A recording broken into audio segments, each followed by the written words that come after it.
Maka pada masa itu ditangkap Abdullah bin Zubair yang bersembunyi dalam Kaabah, dan dipancung, dibunuh dia, dan mayatnya digantung selama 3 bulan di kota Mekah. Masa tu dia belum jadi governor, dia baru jadi jenderal aja. Jadi jenderal pun punya zalim lah. Gantung 3 bulan cucu sahabat Nabi, iaitu Abdullah bin Zubair. Orang pergi Mekah, orang pergi umrah, tengok mayat tergantung, tak ada siapa berani turun. Siapa berani turun, pancung kepala. Sehinggalah datang ibunya, ibu Abdullah bin Zubair, iaitu anak Saidina Abu Bakar, Asma binti Abu Bakar, kakak kepada Siti Aisyah radhiyallahu anha, yang masih hidup pada masa itu 100 tahun lebih dah umur dia. Bila dia pergi buat umrah, dia tengok mayat anak dia digantung, tak ada siapa nak turunkan mayat anak dia. Bila diketahui oleh Hajjaj yang Asma binti Abu Bakar datang, maka Hajjaj berjumpa dengan Asma. Kata Hajjaj, "Wahai Asma, apa pendapat kamu anak kamu kena gantung? Apa rasa? Apa rasa kamu?" Asma yang masih sihat walaupun umurnya hampir 100 tahun.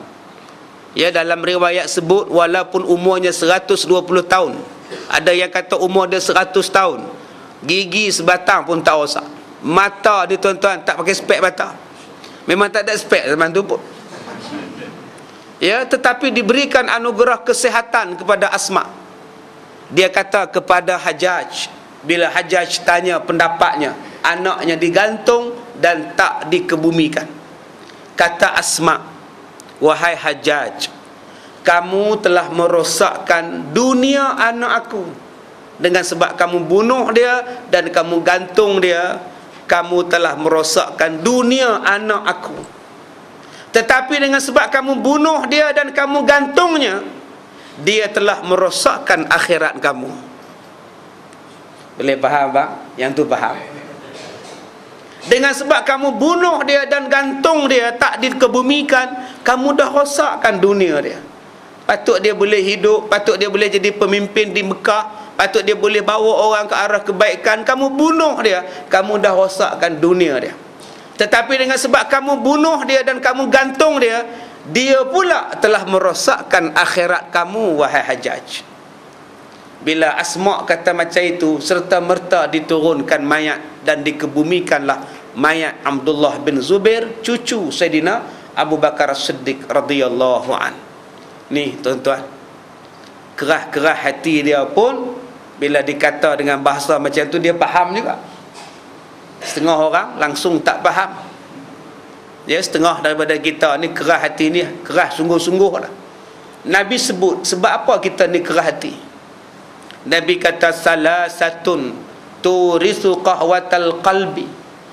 3 benda yang menjadikan kamu mendapat penyakit kerah hati, benak hati, melawan, tak mau dengar cakap orang, ikut kepala otak dia, nasihat macam mana pun tak pakai. Kata Nabi ada 3. Yang pertama, hubbun naumi, suka tidur. Yang kedua, hubbur raha, suka bermewah-mewah. Yang ketiga, wa hubbul akli, suka makan-makan. 3 benda ni kata Rasulullah pewaris kepada sifat keras hati. Tuan-tuan yang datang ni, mana ada keras hati? Kita ni insya-Allah lembut hati. Lembut hati.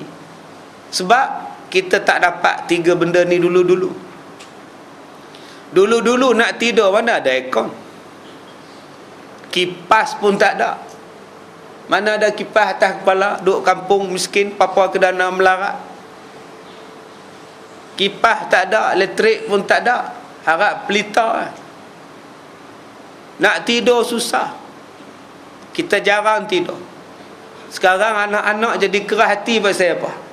Tak pasang aircon tak boleh tidur. Asal tidur aircon, asal aircon tidur.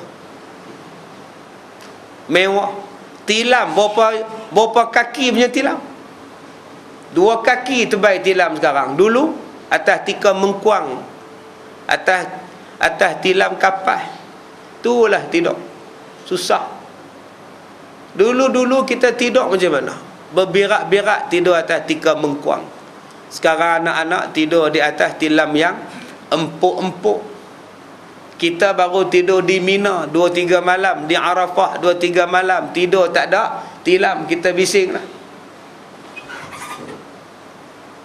Yang mana ada sleeping bag tak apalah, yang mana tak ada sleeping bag pakai sleeping saja.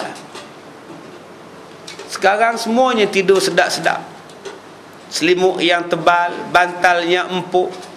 Maka kata Nabi, itulah yang menjadi sifat benak hati, sebab hidup dalam senang. Yang kedua kata Rasulullah, hubbur rohah, suka kepada kemewahan, tenggelam dalam mewah. Kita dulu-dulu mana ada mewah? Pergi sekolah pun kongsi kasut sekolah. Abang pakai kasut belah pagi, adik tukar tengah jalan waktu petang nak pergi sekolah. Kasut yang dikongsi itu pun nampak jari hujung, lidah terbelah lah. Tapi masih lagi pergi sekolah pakai kasut. Ada yang pergi sekolah pakai kasut getah, pakai kasut plastik, tak boleh basuh lah, memang kuning tik lalat lagi, miskinnya. Ada yang pergi motong getah dulu baru pergi sekolah, ada yang hantar kuih dulu baru pergi sekolah. Balik pada sekolah pergi ladang, pergi bendang, ambil lembu, tarik kerbau. Susahnya dulu. Sekarang manusia